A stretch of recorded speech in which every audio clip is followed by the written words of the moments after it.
Hi, Folajomi. Thank you Hello. so much for joining me. So, I recently spoke about how land banking is a very good option to save your money, especially in this time in Nigeria where we have some very harsh economic issues. And I decided to bring you here because you're an expert, and I feel like you could actually share more to the people and let them know why land banking can be a good option of saving your money. But before we go deeper, I want you to just talk about yourself so that people can know you before I start asking more questions. So thank you very much. My name is Folajomi, and while I'm a content creator, which is what a lot of people know me for, I'm also a property developer, I'm a project manager, Nice. and I'm a fun lover as well. Also a bit shy, but for all intents and purposes, for what you need me for today, I'm a property developer. Nice, nice. As an expert in the industry, in the real estate industry, development industry, what's your take on, or what's the definition you have for land banking? Ah, Land banking is basically putting your money in land instead of putting your money in the bank. That is usually the best. Although when we were in school, they taught us not to use the defined word in the definition. Definition. So how do we go about it again? Land banking is basically storing your money in landed properties, Landed property. as opposed to putting your money in the bank. Particularly because the rates of profits at the end of maybe a 5-year stretch is better across board in comparison to putting your money in the bank. So do you recommend that? So for example, based on this definition, if I decide to walk into the bank versus going to maybe your office as a real estate developer, do you recommend me coming to you first before I go to the bank to save my money? That's an unfairly biased question. Because now we're using the word land banking at the end. So we're going to call this land banking and we'll call the other one traditional banks. Banking, yeah. So if you take the truth from the biased statement I'm going to give, because I'm going to be biased, I would say, let's look at the facts. Banks will give you 7% per year. Let's even say you are lucky, you find a bank that can give you 10%. A 10% compounded over the course of 5 years can never be up to 30%. Now, over the course of 5 years on a land that you buy at the right place with the right documentation in a location that is clearly about to boom, over the course of 5 years, you should definitely see 200% interest. Nice. Wow. This one is not because I said so.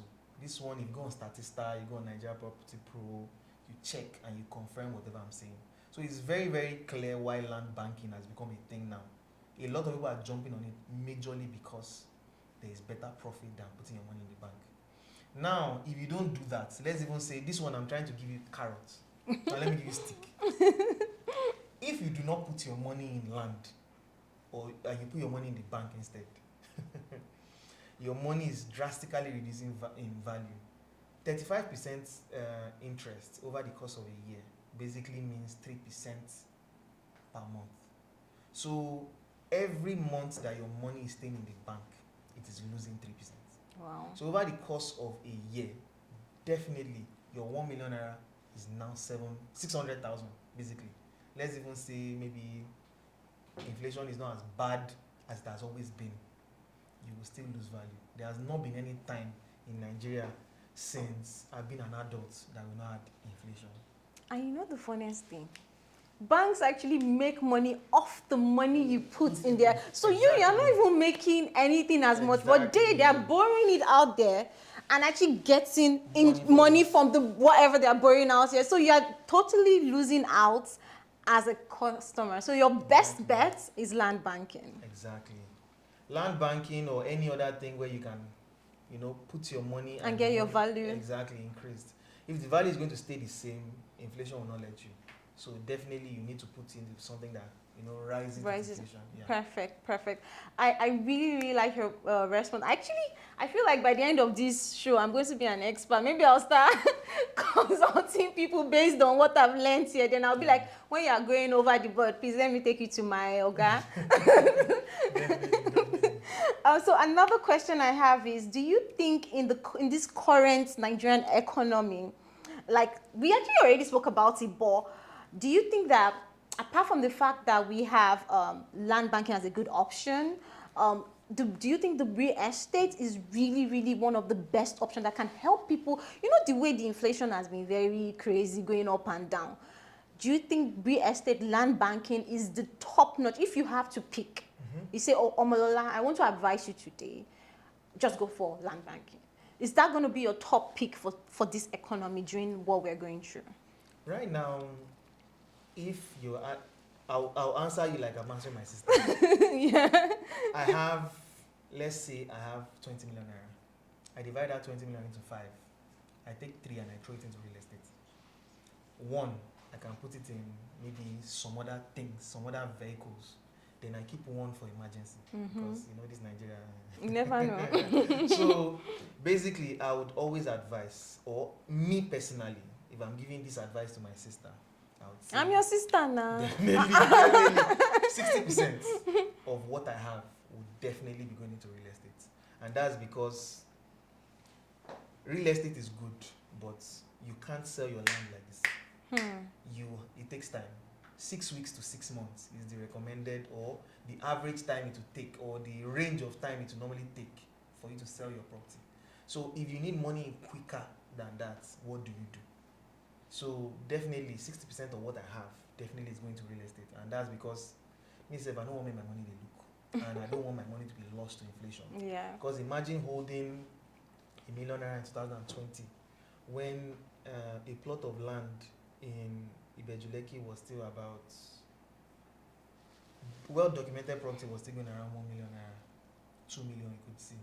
But a well-documented property today in Ibejuleki can never be less than 15 million. Wow. So 2020 to 2024. That's 4 years. Yes, some people say, yeah, inflation, this one, that one, that one. Okay, where would you have put your money? The inflation would have hit it. Let's even assume that the land did not increase in value and it was just inflation that made it so. If you put your car in 2020 to your car now, definitely your car lost value. Yeah, that's the whole liability on its own. So what would you have put your money in? Because there are a lot of naysayers in real estate, and that's majorly because they've been burned, and they've been burned because they did not work with the right information. Yeah. You can't, land is a place where they can scam a lot of people. Somebody can just walk you to a piece of land and say, this land was my father's land. He goes to a business center and prints a few documents and tells you that this is what this is. And you, because the person, definitely a confidence man, is very, very confident and has been able to convince you that this land belongs to me. Land that they are selling for 5 million naira, he luckily tells you that here is a distress sale, he wants to sell it to you 600,000, and you too jump on it. At the end of the day, you buy rubbish. You didn't check the land's registry to confirm whether it's the owner. You didn't go to the probate court. You didn't go to any court to find out whether there's any litigation on the land. You didn't, have your lawyer do some further investigations. You didn't even take their survey to Surveyor General's office to confirm whether all these things are well. And you buy the land. You have problem. Yep. So agree. Part of the cost is just like when you want to buy a stock. It would be stupid of somebody to want to buy a stock, and instead of him to, talk to a stockbroker, discuss with a financial person, and just look at what is trending and go and buy it. It's just like the time Shiba Inu was raining, where Elon Musk mentioned it and everybody went to go and buy Shiba. Now you bought Shiba. You know how I bought Shiba. So if you are not working with the right information, if you know you don't have the time to go through the right information, get people that know their onions, and pay them to give you the right information. That should be part of the cost of acquiring land.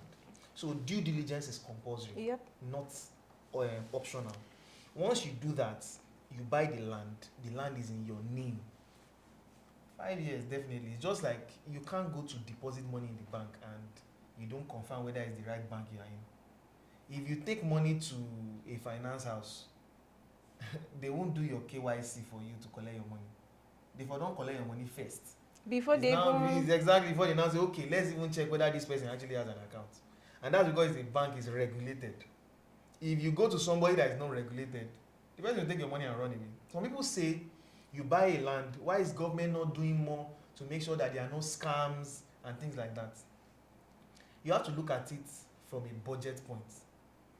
The money allocated to them, there's no line item there for sensitization. And even if there is, it's not a lot.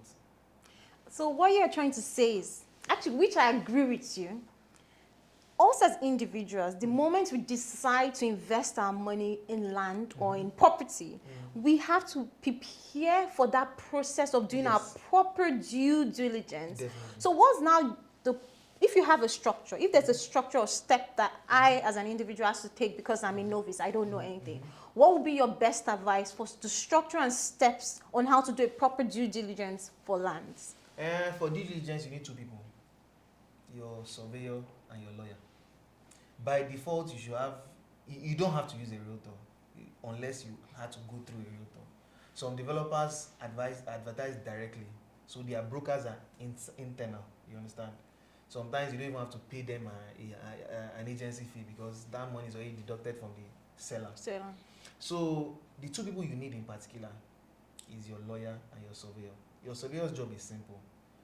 Where that land is that where they say the land is? Do you understand? There are issues where you buy a land at a corner piece, it's facing street A and street B. They do a survey that the land is facing street A, and another person does a survey that the land is facing street B. At the end of the day, there are two documents. So they sell to person C and they sell to person D. Oh they my fight. God. Problem go happen. So your surveyor's job is to take that thing that the person has or that position that the person has and take it to the lands office in Lagos State or wherever state you are. There's every state in developed areas of the world who have a lands office. You go there and you go and confirm that this land, is this the owner of the land? Or is this the name registered to this land? Once you've established that, the surveyor pay him, let him go and be chilling in one corner first. Now your lawyer has to check. The person that owns the land, is it the one that he says owns it? This ownership, can you trace it to the original owners? Can you confirm that this person that sold it to this person actually had the right to sell it? For example, we know Nigeria is a very polygamous place. Yeah. A king, a baale, a very rich man has maybe 200 plots of land. When he dies intestate, that's without a will, he definitely, something will be done to share the land proportionally. So let's say the last born, because I mean his last born that usually cause problem. I mean, I'm last born. So the last born was allocated 20 inside the 200 plots. He had sold his 20, he had gone to, prodigal son. Now he's out of money. Instead of him to do the way the Bible said prodigal son and come back to the father, he doesn't come back, he goes to sell his brother's land. So if it's somebody that sold the land and he didn't have the right to sell the land, if you buy the land, there's a problem. Because the person that sold it to you too, they don't have the right to sell. So your lawyer's job is supposed to trace the title of the document. Now titles are like university degrees, or they are like degrees. There are titles that are still in primary school. There are titles that are in secondary school. There are titles that have PhD. And you want to be at where your title has PhD, or at least in 100 level. What do I mean? If all the land has is the Omonile that says this land is our own, your title is at the most basic level, there can still be problem. Because while Omonile claims ownership, how do Omonile claim ownership? They were the initial settlers on that land. Before you even go deeper, one issue with the Omonile thing is actually a big problem. How can we avoid that? Because is it something that we just know that it will happen? We should just accept it and prepare our extra cash for it? Because I don't understand how a person would have paid for everything and someone would just come randomly and say, I own this land, blah, blah, blah, you have to pay me. The thing is, it's actually quite simple. If Omonile is everywhere, it's just that there are ways where they are properly done. Do you understand? For example, there are some fees that you are supposed to pay to the local government, but you don't pay to the local government, you pay to the state government. When you pay to the state government disburses it to the right people. Now, Omonile, the government recognizes them. Do you understand? Yes. The government recognizes that they are people that they were initial settlers. The natives. Yeah. But also, Land Use Act already made all the land in Lagos the rights of the Lagos State governor to do the office of the governor, not the sitting, you understand, the office to disburse as best for the citizens of that state. So if you are buying from Omonile directly or from somebody that is not like a corporate entity, a development company, so to speak, you probably still have to deal with them because the way they roll is very simple. When ownership is transferred, like in Lagos State, when ownership is transferred, you have to tell the government about it. That is what is even called the governor's consent. That's basically you having a C of O and you selling your land to somebody else, and the person says, this is my document, this is my C of O, take. The deed of assignment assigning this property to you. You take it to Lagos State, and Lagos State governor or the office of the governor is going to sign and consent on the sale. That's what the governor's consent is. So when Omonile comes, what claim do they have? It is very simple. Did you buy the land the way you were supposed to buy it? If that is the case, you are going to give them. I'm not endorsing what they do. Yeah. You understand? Yeah. I'm just saying it as it is. Just prepare for the worst. Yes. So and just know that this is happening. This is real. Exactly. So when ownership is transferred, they want a cut. They want to say, okay, Lagbaja has sold the land to Ego. I want my own portion of this new transfer, which is the same way Lagos State government asked for it. But what most Nigerians are not happy about is that it is not structured. And a lot of times, the person that comes from the family of the original owners might not even have the right to come. But because he's able to gather 2, 3, 4 boys to come and cause commotion on site, sometimes you just have to acquiesce to whatever they are doing. So what I would say is, if you don't like problem, buy from a development company. I agree. Those ones have settled on Monile in advance. They've gated and closed up their estates. You understand? Just like there are some places in outside of Lagos. There's one popular estate called Fortright Gardens. Where's that? Is along that Mowe or Father Road. Are we calling that outside of Lagos? that's beyond the islands, really. Yeah. So what the point I'm trying to bring out of that is, if you buy from that estate, you don't have to pay Omonile. Nice. There's no point in which Omonile can even encroach on your property, because whatever thing that had to be done with them, whatever settlement agreement finality had to be done, had already been done in advance. And that's how some development companies are. And that's even better for you, because when an area is gated, the value increases, because people now feel more secure in the space. And when security is there, value has increased. So if you are buying inside the community, your property is going to shoot up 2, 3 times faster than if you are buying on the roadside. So it really depends. Omonile is a dance you have to dance if you are buying directly from somewhere that is not an estate, maybe just a random street, things like that. Me too, I've had my own fair share of Omonile. And my advice, which is from my own point of view, is not everybody that can agree, and it's not everybody that is from where I come from. Some people, we used to call them stubborn. They want land that have problem. You understand? They are ready to. Do you understand? Imagine me now that I'm just a private citizen. If somebody that is a high-ranking army officer wants to purchase a piece of property, he doesn't have to worry about money. Yeah. You understand? At least to a very large extent. If there is going to be any type of conversation, it will be based on negotiation. It will never be somebody coming to my side to come and embarrass my workers, and then So, but my own advice is, call them aside. What do you want? Negotiate. That is the end. In fact, it's even a good idea when you want to buy the land to even find out what your money is, to even know whether there's a problem. So if your lawyer is a standard property lawyer, they will already do that in advance. So they can even give me an idea that, okay, when you buy this land finish, these are the list of things you have to pay for. When you pay your tax to the government, you pay the property, this thing to the government, you pay this one to Omonile. Now there's also the issue of Omo Adubo, which is something I don't know. That's another level. Everybody that comes to your site that doesn't have a Lagos State or a federal or something badge is Omonile. Omonile is original land owning families. Omo Adubo is the area boys. They are not the same thing. When you say to Omonile, you say to Omo Adubo. Omo Adubo will never disturb you until you are ready to build. So that's why sometimes you don't come across them. Omonile is just for Ile.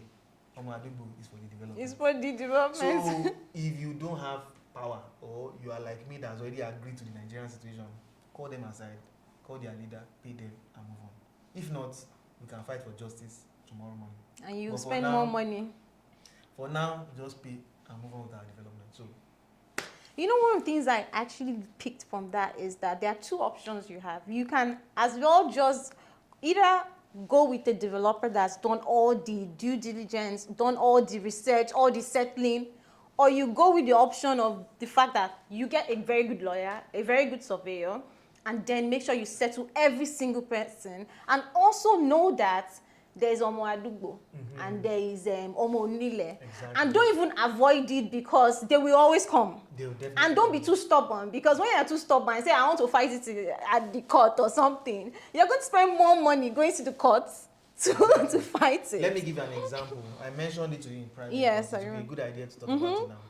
We had a property and everything on that property was legit. There was no problem. The way I would normally do, I perfected all my documents. But something happened. A new king came to that area, so the Omonile are changed. Do you understand? Now they will never come for people that have already developed their houses. They are not that stupid. But they happened to catch us during construction.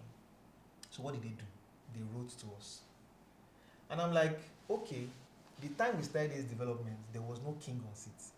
So we paid the people that just came around in order for peace to reign. So when they came and they were like, we have to pay.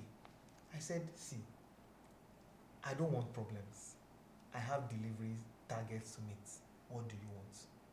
They gave me a ridiculous amount. I said, see, your money has to make sense in that if your money is more than what it will cost me to get a lawyer, then definitely I'll go with the lawyer option. So definitely tell me what you want. What did the guy say? He said, all I need is to go to court for an injunction. I don't have a case. I know I don't have a case because you bought the land legitimately. But once I get an injunction on your property, status quo must remain. That means you must stop. Now inflation is going to hit your project.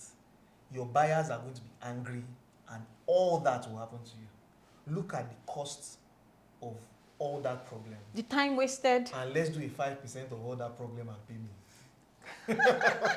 You know these guys, it's as if they went to one Cambridge school. So definitely the ones so that is the problem we face.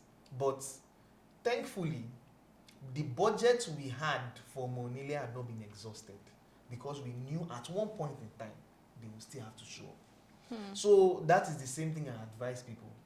When you have 1 million, 2 million to buy a property and you are buying not in an estate, not in a development, the money you have really available inside that 1 million is 750,000. The remaining 250 should cover due diligence and all the other things that will follow when you buy the property. You understand? Unless you are buying from an estate. That one, once you do your due diligence, they are usually, educated enough to give you a list of all your costs. Yeah. Now, if they don't, ask your lawyer to inquire. You understand? That will force them to produce whatever, because there are also some developers too that, they don't get all their documentations complete and they claim to have, or they hide a lot of their costs. Like, you see two developments in the same area. One is selling for 25 million and one is selling for 15 million, and you are wondering what happened. Same infrastructure, same everything. But you find out that the one that is selling for 15 million, his land is 15 million, but his documentation fee is 15 million. While the one that is selling for 25 million is selling for 25 and his documentation fee is 1 million naira. So I see. They split. they know how to hide money in the fine print sometimes. So those are the things that your lawyer is for. Your surveyor is to make sure that that place is actually under the title of that person. And your lawyer. Then the lawyer now does the rest to make sure that ownership is totally covered. And when they do that, they do your deed of assignment and everything. You know, one thing I realized, I think that there are some people that, because they want to avoid costs, and I think those people fall under the stubborn people. Yes. They don't want to use a lawyer. And at the end of the day, because maybe they decide to, okay, you know what, I'll use a surveyor, but I won't use a lawyer. They buy the house. They now start facing a lot of problems. Or they buy the land, because I know our focus is more on land today. They buy the land, and eventually they start facing a lot of problems. And they still now have to pull in the lawyer that they never pulled before. What can we say to those type of people? It's like when you are feeling unwell, and instead of you to go to the hospital, you go to the chemist. You understand? Instead of you to go to a doctor to get all your, you just look at yourself and like, it's like it's malaria. Let me go to the nurse, give me injection. You are not doing a proper risk assessment. They are not doing, opportunity cost calculations and all that. It's like insurance. If you buy something for 1 million naira, it shouldn't take you too much to take out 10% of that to make sure that whatever I'm buying it and it is safe. But some people don't go that angle. They are like, I'm the smartest person in Nigeria. I'm the one that will be the first person to buy a property illegitimately, and I'll be fine. They always think they are special. So at the end of the day, when they buy, they fall into problems and they come online or they go everywhere they can and start preaching that real estate is a scam. Real estate is a scam. You were only scammed because you were stubborn. You were scammed because you were uninformed, and that is why we are here to inform those people that are uninformed. But for you, the stubborn person, God, I wish you well, because there's nothing I can say to them that will usually change their mind. They usually have made up their mind to the point that somebody was telling me that we are playing what was tantamount to whack-a-mole, like a EJ. I put 500k in this land here, I put 200k here. When legitimately the land in that area, legit everything is going for like 2-3 million. They're like, it's some money there. Put 500 here, buy these 2 plots, go there. At the end of the day, you be like, this one failed, that one will not fail. This one, like, at the end of the day, you're even spending more. Do you understand? You are sleeping in the night, and instead of you to dream about witches and wizards, you are dreaming that money has taken your property. You understand? So those are the problems that they keep encountering if they don't do You the can't right have thing. peace of mind. They can't. Yeah. So somebody will come and say, we did everything legitimately, but we still had problem. It's rare. It is very rare. There was a case where a big Nigerian developer had issues with the coastal road and coastal region and things like that. I don't know the whole story. I've not seen all the documentation, but from what I could see, it's like the ownership did not get to that point. And even if it did, on developments, government is obligated to give you a return or a what's the word? A compensation when they take, because there was an issue where I had a client in the past that bought properties from me but also wanted to buy properties for business, which I did not sell. So he went ahead, he bought somewhere. Instead of him to start developing, he left the land for about 5 years. Then Lagos State wrote him and they're like, this your land is perfect for bus stop. We want the land. Come to us, let us talk on how you are going to be compensated.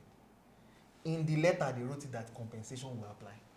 You can't rule out the fact that corruption prevails in Nigeria. But at the same time, you can work things in your favor. Yeah. For example, when they say bail is free, bail is free, but grease things for things to move forward. You understand? It was when I was much younger, and I will be standing on, why is the lawyer making sure that things move? I'm not trying to claim anything. I'm not trying to say I witnessed anything regarding corruption and stuff like that. But we all know, in the confines of our own privacies, we've had issues where greasing palms actually help things to move forward. Yeah. So what that invariably means is, if it will take you extra 10k to push the wheels of bureaucracy in order to get your own documentation out on time, it's better for you. But don't now say you should not do it because land na scam or it's too stressful, so let me just not do it. So those are the things I'm trying to pull out. Trying to understand the balance. Yeah, I'm trying to be as straightforward as possible, because nothing is actually rosy in this country. Yep. But at the same time, there is money to be made. Yep. So it's a balance, so to speak. But something still remains true. Yeah. If the property is in your name, nobody will take it from you. Yep. Yeah. If the government ever comes for it, they'll compensate you for it. Yeah. If you hold the land for a minimum of 5 years, there will be serious increment on the value of that land. Nice. Love all the points you shared today. The final question, thank you again for joining, but this final question is for a regular person like me, like a regular person in the society trying to invest. This person does not have like 50 million to invest in the metropolitan side of Lagos, but they really want to invest rather than just putting their money in the bank. Where are the best locations you recommend to this type of person? First off, I'll say Bejuleki. And while it seems like the demand there has already been fulfilled, there is still room for more. And how do I mean? Dangote refinery just opened. I know a lot of people are like, why would you be living close? You are not living close to the refinery, but you see the workers that are going to work in that refinery, they need where to live. Yep. They need where to shop. They are going to have cars. That means there will be an auto parts store. They will build their house. That means there's going to be a block making center. They are going to be selling cement somewhere. They are going to be selling, different things related to commerce will come to that area. And for that reason, there will be more increments. And once one picks up, then the next one picks up. You understand? Then maybe Spar, ShopRite, or whatever company wants to set up a big store. Those ones to look at the demand and like demand here is growing. They'll put in their store, they'll bring in workers. That's how the cascading effect will now be. And definitely somewhere that used to be somewhere that nobody ever comes to, maybe like unless once in 3 blue moons. Now the road is busy. There is now traffic. Things like that. And also the government is also putting infrastructure in place, which means that even they too, they have interest in that place. Yeah. All those places that actually acquired for the government, they can now start using it for other things. An airport is coming. I don't know whether it's going to come in the next 5 or 10 years, but you two, you are buying land. You are not expecting to cash in on the land in the next 2 years. So while that one too is taking its time, this one too is taking its time. Once they build that airport, your land is going to skyrocket by at least 1,000%. So what you are saying that with all the developments coming, it's going to add value to the land. Definitely. You might buy probably at a very good price now. Yeah. That's Ipejuleki. Yeah. But with all of the development coming, value will come and your price, that land is going to just go up. Exactly. Yes, Exactly. nice. So those are the things that you must look at. Now, it's not only Ipejuleki because even some people cannot afford Ipejuleki. Yeah. There are other places too. There are new places springing out just in the outskirts of Lagos. Those places might not grow as fast, but they are going to grow more than what you paid for it. That is going to be sure. So for the places that are being sold at 10 million, you can expect getting 15 million in the next 5 years. For the places that you sell for 500,000, definitely you should expect at least 750,000 in next. You understand? So that difference is going to be there. So it's just like it's a percentage thing. If you give me 20 naira and tell me I'm going to pay back 50% after 5 days, I'm only paying back 10 naira. It might not seem like a lot, but add 4 zeros to that, and you see that there's a lot of difference. So if you are not making the magnanimous amount you expected to make in 5 years, it's because you didn't put as much money. That's why you see people doing forex always looking for more money to add, because once the pot is big enough and they can cash in on that pot, definitely they will keep more profit to themselves. And that's the same way banks will go. Yeah. They want to take more money from the masses so that they can buy bonds from the government, and so that's the same way it works. If you put in enough money, I'm not saying you should sell out everything you have now to buy land, land. there are places for everybody, but just make sure that what you're buying is well documented. You don't go and buy a land and one guy said that his brother's ballet, sister's brother's uncle said the land is good. It's a bad idea. Make sure the document is tight. If you cannot afford a lawyer or a surveyor on your land, you cannot afford the land. Just stay away. Go and be doing other things first. Because if you buy it and the land is not legit and you find out at the end of the day you just lost money, so you should have just carried the money and go and flex. Thanks.